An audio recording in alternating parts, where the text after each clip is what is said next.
God! God! God!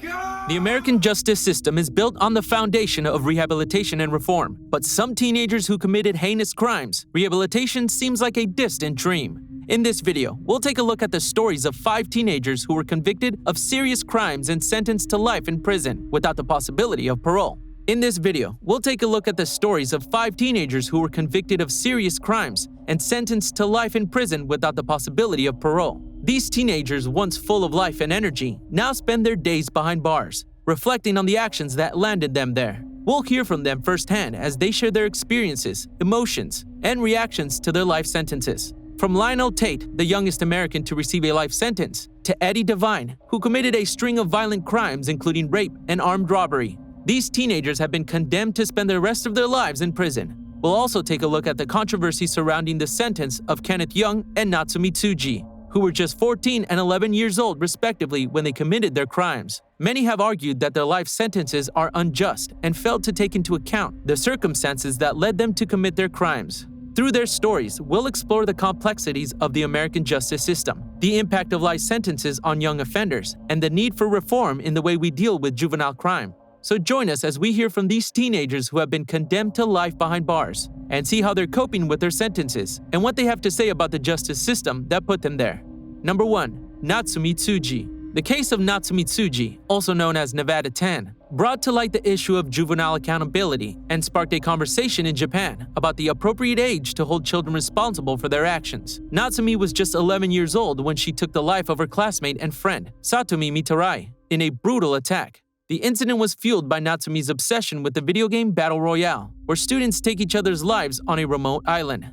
Natsumi's case raised questions about the impact of violent media on young minds, as well as the role of parenting and social support in preventing violent behavior. It's also highlighted the need for a nuanced approach to juvenile justice that takes into account the unique circumstances and needs of young offenders. The Japanese authorities initially withheld Natsumi's name, referring to her only as Girl A in the media, which fueled speculation and interest in the case. This led to the emergence of an online persona, Nevada 10, which was used to describe the perpetrator by a group of internet users. Number 2. Lionel Tate.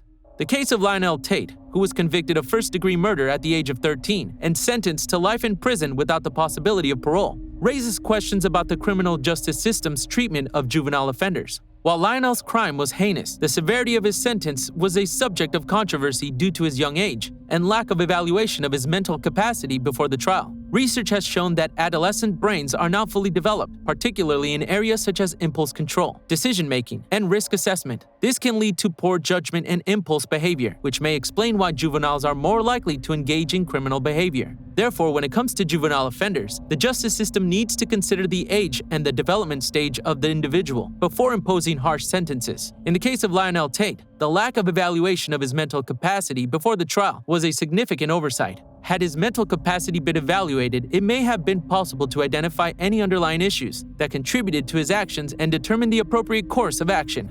Instead, Lionel was sentenced to life in prison without the possibility of parole, which was eventually overturned.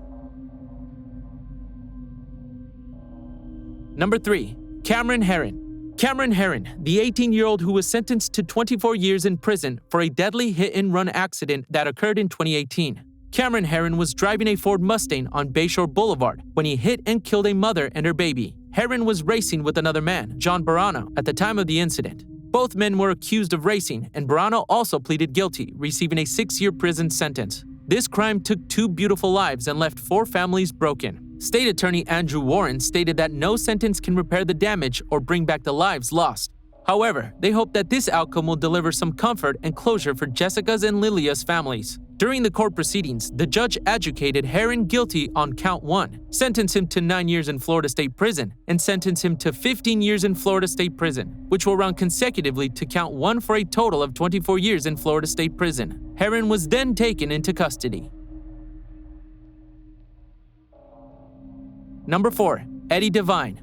The case of Eddie Devine, who was sentenced to 130 years in prison for armed robbery, kidnapping, carjacking, and sexual battery, highlights the serious consequences of violent crimes. Eddie and his accomplice, Remy Harvey, were accused of committing multiple heinous acts, including assaulting a woman with an ice pick and raping her. Such acts of violence not only cause physical harm to the victim, but can also have long-lasting psychological effects. The severity of Eddie's sentence reflects the justice system's commitment to holding individuals accountable for their actions, particularly when it comes to violent crimes. The sentence also serves as a deterrent for others who may consider committing similar crimes, as it sends a clear message that such behavior will not be tolerated. Number 5. Kenneth Young. The case of Kenneth Young highlights the issue of juvenile sentencing and the need to reform the justice system. Despite not committing murder, Kenneth received 4 life sentences for armed robberies he committed when he was just 14 and 15 years old. This harsh sentence meant that his entire life would be wasted if he was made to spend most of his years behind bars. Fortunately, the U.S. Supreme Court ruled in 2010 that juveniles couldn't be given life sentences unless they committed murder, giving Kenneth a chance at resentencing. However, despite his troubling upbringing in a low-income neighborhood with a drug-addicted mother, Kenneth was still sentenced to 30 years in his resentencing. Thanks for watching the video till the end. Here's something extra for you as a reward.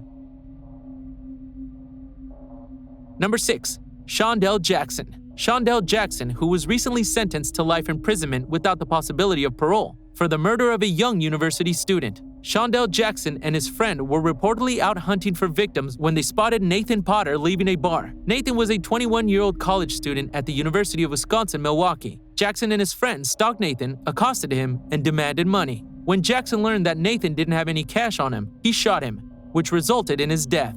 After the murder, Jackson fled to Mississippi, but he was later arrested with the help of his uncle, who tipped off police. During the trial, Jackson was seen making gestures towards the victim's family, and when he was escorted out of the room, he was seen smiling at them. Moments before the sentencing, Jackson's mother addressed the court and claimed that she never had any clue her son was involved in the murder. She stated that when she heard about it on the news, she cried and couldn't imagine what the victim's mother was going through. When I saw it on the news, I even cried. I'm like, oh my God, I can't imagine what that mother is going through.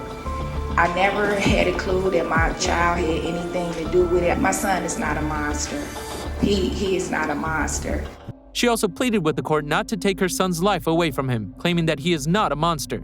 However, despite the plea of Jackson's mother, the judge sentenced him to life imprisonment without the possibility of parole. Jackson had an outburst in the courtroom, and as the deputies restrained him, one of his family members screamed at the victim's family.